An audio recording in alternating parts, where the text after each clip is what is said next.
Now I won't be sitting here if I didn't have a structure and a skeleton, because I would just be like jelly or like a blob which would kind of drift away like water. Now we human beings and animals and even plants need a supporting system to help our body stay in one piece. Now let's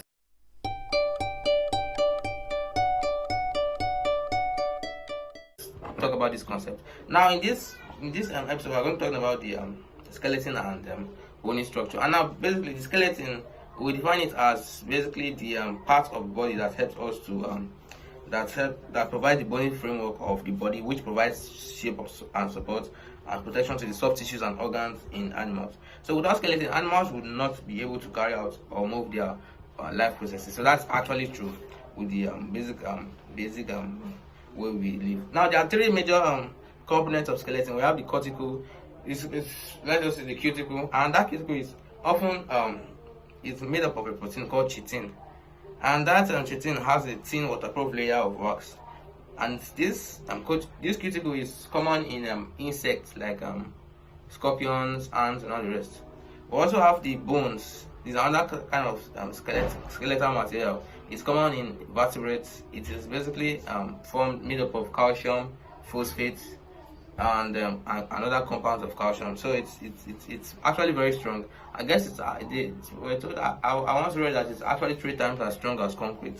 So that is to show you how strong it is. Then finally we have the third type of skeletal materials, which is also common in vertebrates, and that is the cartilage. Now cartilage is so common that some cartilaginous fish, they are made entirely of cartilage. For example, sharks and rays, their skeletal systems are composed majorly of cartilage. That's why you can see that most of the time those rays, they are actually very flexible because they're made up of cartilage and not bones.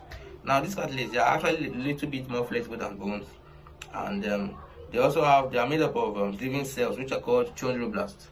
So we'll talk about this concept. Let's examine this in more detail. Now we have cartilage is not popular, so let's examine it in more detail. Now we have this cartilage on the screen. So we have this part of it where it's kind of like a distribution of cells in a matrix. Now if you have a little bit of knowledge of materials engineering, you will know that these systems, they're actually distributed into one another. We have a matrix system, and then we have the dispersed substance. We have the matrix substance. So in this case, we have the matrix, which is the chondrion, and then we have the chondroblast, which secretes the matrix. Now this matrix is basically the cells that come together to form the cartilage. So that being said, we have obviously we have the different parts of skeleton for human beings. Different part of skeleton. So basically this is something you've probably been seeing before. You have probably seen something like this in the past. This is a skeleton of a human being. And this skeleton, we have the nose cavity, we have the skull, we have the eye socket. So just study it, we have the different aspects of the skeleton. And the reason why you have to study it is because you need to know what names to give each part of the body.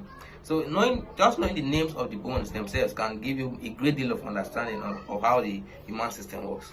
Now, if by studying the human system, we also have a peek into the study, into the work, into how the system of other organisms work, like rabbits, other vertebrates, because they are often similar but with little quirks and differences. Now, I hope you've enjoyed this episode on skeleton. You can read further in your school library if you have one, and then you can also download PDFs on biology to understand deeper into these concepts. Thanks for watching.